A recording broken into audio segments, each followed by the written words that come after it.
நம்ம பொண்ணு அனிதாவோட சாவுக்கு காரணமே இந்த சிவசங்கர் தான். அந்த பொண்ணு இறந்துட்டா, ஆனா இவரை விட்டாரா? அந்த குடும்பத்தையே வச்சு இன்னும் அரசியல் பண்ணிக்கிட்டு இருக்காரு.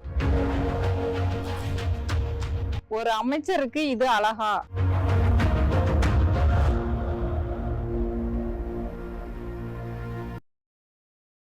அனைவருக்கும் வணக்கம். குன்னம் சட்டப்பேரவை தொகுதியில் திராவிட முன்னேற்ற கழக வேட்பாளராக நான் போட்டியிடுவது நீங்கள் எல்லாம் அறிந்தது. எதிர்த்து போட்டியிடுகின்ற இந்திய ஜனநாயக கட்சியின் வேட்பாளர் திருமதி சரண்யா அன்பழகன் என்பவர் தொடர்ந்து சமூக வலைதளங்களில் வீடியோக்கள் வெளியிட்டு வருகிறார். பொதுமக்களை சந்திப்பதை தவிர்த்து இது போன்ற ரீல்ஸ் வெளியிடுகின்ற பணியை தான் செய்து வருகிறார். அது எங்களுக்கு வருத்தமில்லை. அதே போல என்னை குறித்து கேள்வி கேட்கிறார்.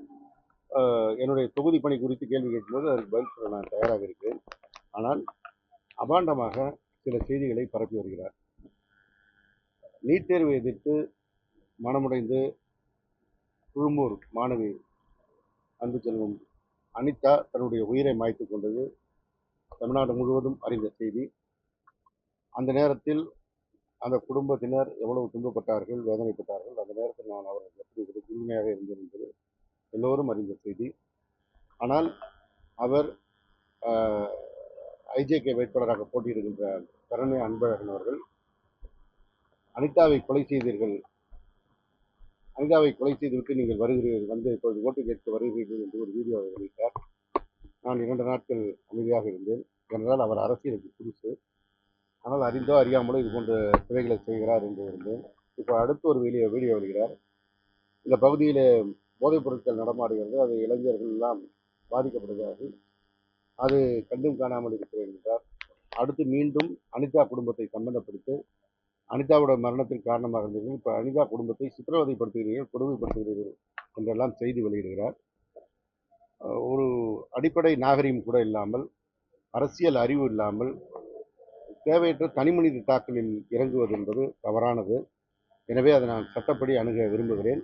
ஆனால் அவர் மீது குற்ற நடவடிக்கை எடுப்பதற்கு காவல்துறையிடம் மனு அளித்திருக்கிறேன். அவருக்கு என்ன பண்ணால் அது விளையாட்டாக நினைக்கலாம். அவர் பின்னாடி இருந்து இயக்குபவர்கள் சென்னையிலிருந்து வந்திருக்கின்ற ஊடக ஏஜென்சிகளாக இருப்பவர்கள் கொடுக்கின்ற ஆலோசனை கேட்டு அதனுடைய சாதக பாதகம் தெரியாமல் அவர் பேசிக் கொண்டிருக்கிறார். இது மிகுந்த சட்ட ரீதியாக அணுகும்போது அவர் பாதிக்கப்படக்கூடிய வாய்ப்பு இருக்கிறது. ஒரு பெண்ணாக இருக்கிறார், ஒரு சகோதரி என்ற முறையில் நானும் 2 நாட்கள் பொறுமையாக இருந்தேன். ஆனால் அவர் மீண்டும் மீண்டும் இதே தவறை செய்து வருகின்ற நேரத்தில் திட்டமிட்டு அவர் செய்கிறாரோ என்கின்ற சந்தேகம் எழுகிறது.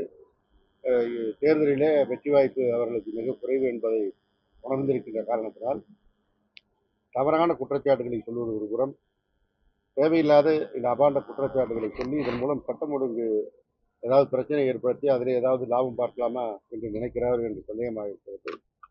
எனவே இதற்கு அவர் பதில் சொல்ல வேண்டும். நான் புதிதாக அரசியலுக்கு வந்தவன் இல்லை.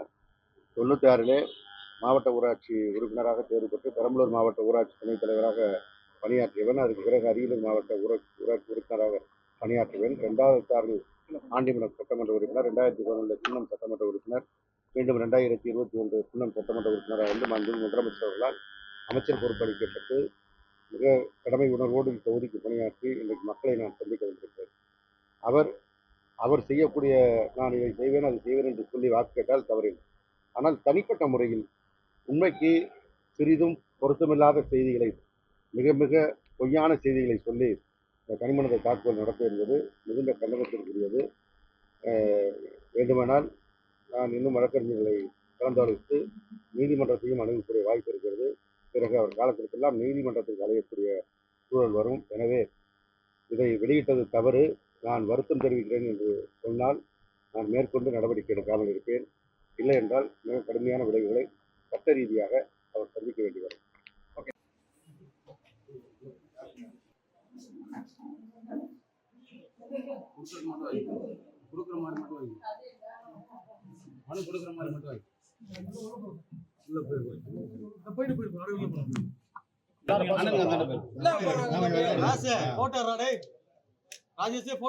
செந்தில் சார் கொஞ்சம் உள்ளார வருங்க ராஜா, அவ்வளவுதான் இடம்.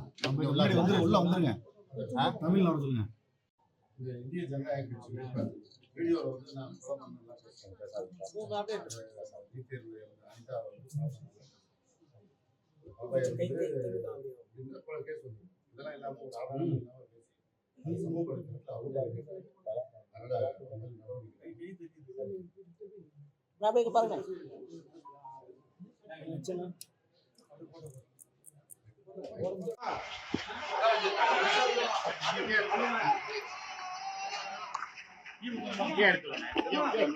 லோகோட தெரியும்